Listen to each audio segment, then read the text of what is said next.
दादा, आपल्या पक्षातील आमदार संग्राम जगताप यांनी फार वक्तव्य केलेलं होतं हिंदू काल नव्हता का माझ्यावर, दादा, परंतु तुम्हाला बऱ्याच जणांना ह्याच्यात इंटरेस्ट नसतो. हा असं म्हणला त्याच्याबद्दल तुमचं काय मत आहे? आणि त्याने तसं केलं मला आणि VSIनी राज्यातल्या सर्व साखर कारखान्यांच्या पदाधिकाऱ्यांना, अधिकाऱ्यांना, प्रमुखांना बोलवलेलं होतं. आणि या साखर कारखानदारीमध्ये जे वेगवेगळ्या प्रकारचे प्रश्न आहेत, मग डिस्टलरीमधले असतील, कोजनमधले असतील किंवा सोलरच्या संदर्भातले पण काही अडचणी आत्ता सांगितल्या. रूफटॉपवर जर तुम्हाला सोलर पॅनल बसवायचं असेल तर काही असेल, अशा अनेक विषयाच्या संदर्भामध्ये किंवा इफिशियन्सी वाढवण्याच्या दृष्टिकोनातनं कुठल्या कुठल्या गोष्टी केल्या पाहिजेत, अशा या सगळ्याच्या बद्दल साधक बाधक चर्चा झाली. आणि त्याच्यात आणखीन एक महत्त्वाची चर्चा होती, ती म्हणजे AIची होती. कारण आपल्याला सगळ्यांना माहिती आहे, कृत्रिम बुद्धिमत्ता या गोष्टीचा वापर करून सर्व क्षेत्रामध्ये त्यांनी अंतर्भाव केलेला आहे. त्यावेळेस आपलं कृषी क्षेत्र पण ह्याच्यामध्ये मागे राहायला नको म्हणून आम्ही सरकार म्हणून पण प्रयत्न करत आहे. परंतु त्याचबरोबर VSI हे एक महत्त्वाचे संशोधन केंद्र आहे आणि त्याच्यामुळे ह्यांनी पण यंदा साधारण 5,000 शेतकऱ्यांना, आपल्याला पहिले होते 9,250, आता 18,250 रुपये इन्सेंटिव्ह हेक्टरी द्यायचा निर्णय घेतलेला आहे. बाकीचे 6,750 रुपये साधारण ते कारखाने भरतील.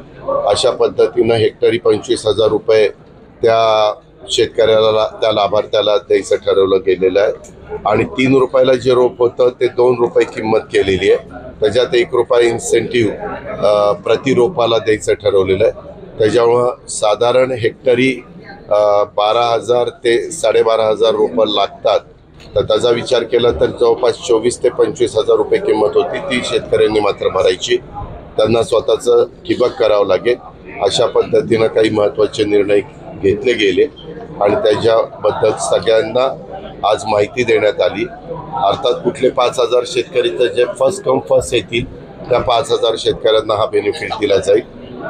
यदा कदाचित महाराष्ट्रातल्या काही भागातल्या शेतकरी 5,000 पेक्षा जास्त वर आले तर मी तिथं सुतवाच असं केलं की त्यांच्याबद्दल कृषी मंत्रालय काय तो निर्णय घेईल. मी कृषी मंत्र्यांशी आणि राज्याच्या प्रमुख देवेंद्र फडणवीस साहेबांशी बोलून त्याच्यातनं मार्ग त्या ठिकाणी काढेल. कारण मला जो अनुभव आहे, एकदा शेतकऱ्यांनी दुसऱ्याच्या कुणाच्या शेतावर AIचा वापर केल्यानंतर ऊस घेतला तर पाण्याची बचत होती, खताची बचत होती, टनेज वाढतं, अशा बऱ्याच काही गोष्टी होतात आणि जमिनीचाही पोत चांगला राहतो. तर शेतकरी पुढच्या वर्षी, आणि ही योजना म्हणजे VSIची ही यंदाच्या वर्षी करताच आहे, पुढच्या वर्षी शेतकऱ्यांना एकदा अंदाज आला किंवा टनेज जास्त निघतं तर मग शेतकरी पुढे येतील. व त्यावेळेस मात्र राज्य सरकार जे काही धोरण ठरवायला पाहिजे, काही इन्सेंटिव्ह द्यायला पाहिजे, त्याबद्दलचा निर्णय राज्य सरकार. दादा, मागच्या वेळी राज्य सरकारने निर्णय घेतला की नुकसानग्रस्त भागांना कारखानदारांकडून 15 रुपये घेण्यासंदर्भातला, त्यावर पवार साहेब म्हटलं 15 रुपये, 1 मिनिट, 15 रुपयाचा नव्हता निर्णय झाला.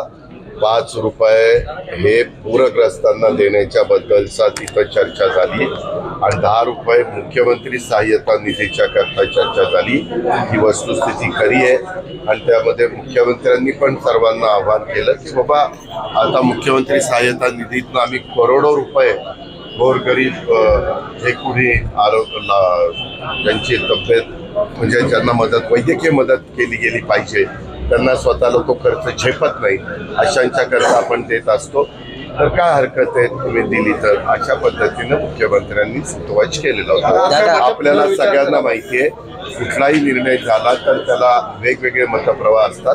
प्रत्येकाला आपापलं मत व्यक्त करण्याचा अधिकार आहे. दादा, ऊस पिकाचं मोठं नुकसान झालं, आज त्याच्यावर काय चर्चा होणार होती? अहो, त्या संदर्भात पुराच्यामुळं पूरग्रस्त भागात मोठ्या ऊसाचं, लहान ऊसाचं जे नुकसान झालंय त्याला काय शेतकऱ्यांनी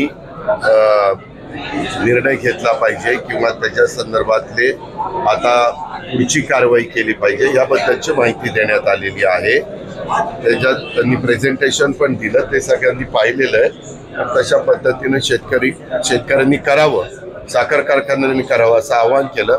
बहुतेक शेतकरी कुठल्या ना कुठल्या सहकारी साखर कारखाना किंवा खाजगी कारखान्याशी संबंधित असतात. आता त्यांनी आपापल्या भागातल्या शेतकऱ्यांच्या मध्ये सांगायचं. उद्या त्याच्याबद्दल पूर्णपणे व्हीसीवर जेवढे काही कारखाने त्याच्यामध्ये इन्व्हॉल्व्ह होतील त्या सगळ्यांना व्हीसीवर ते पुन्हा दाखवलं जाणार आहे. दादा, आपल्या पक्षातील आमदार संग्राम जगताप यांनी काल वक्तव्य केलेलं होतं तो हिंदू काल नव्हता का माझ्यावर? दादा, पण तुम्ही आज पत्र- नोटीस पत्र- पाठवली ना. नोटीस मग पाठवली. काय करणार आहे? मी काल सांगितलं होतं ना की हे पक्षाच्या विचारधारेला धरून नाहीये, त्याबद्दल आम्हाला त्यांना नोटीस काढावी लागेल असं मी सांगितलेलं होतं. तशा पद्धतीनं नोटीस काढलेली.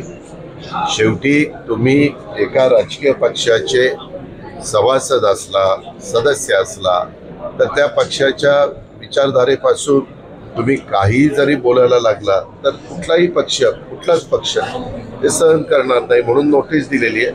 काही प्रोसिजर असतील. नोटीस दिल्यानंतर त्याला काय उत्तर येतं हे उत्तर आल्यानंतर आम्ही निर्णय आता घेऊ. रोहित पवार काल त्यांनी पत्रकार परिषद बाकीच्यांना मला काही बोलायचं नाही. मी तुला नेहमी सांगतो, तू लोक मला इतके वर्ष ओळखतो. मी इथं जे VSIच्या मिटिंगला झालं ते व्यवस्थित सांगितलेलं. पुढं साधारण आम्ही कृषी विभाग काय करणार आहे ते सांगितलेलं आहे. राज्य सरकारची भूमिका त्या ठिकाणी सांगितलेली. परंतु तुम्हाला बऱ्याच जणांना ह्याच्यात इंटरेस्ट नसतो. हा असं म्हणला त्याच्याबद्दल तुमचं काय मत आहे? आणि त्याने तसं केलं त्याच्याबद्दल मला काही फरक नाही. शेतकऱ्यांसाठी हा? दिवाळीच्या आधी दादा, दिवाळीच्या आधी देण्याचा प्रयत्न आहे. मी मुंबईला जाणार उद्या आहे. मी उद्याच्याला चीफ सेक्रेटरीला पण दुपारी बोलवलंय. आम्ही सगळ्या जिथं ही पूरग्रस्त परिस्थिती निर्माण झालेली आहे तिथल्या जिल्हाधिकाऱ्यांचे सगळ्यांचे रिपोर्ट शेतकऱ्यांचे आलेत का? रिपोर्ट आल्या आमचे जे काही तरतूद करायची किंवा जो काही निधी उपलब्ध करायचा तो आम्ही तयार ठेवलेला आहे. आम्ही ताबडतोब DBT द्वारे त्यांच्या अकाउंटला पैसे दादा, काल मुख्यमंत्री दादा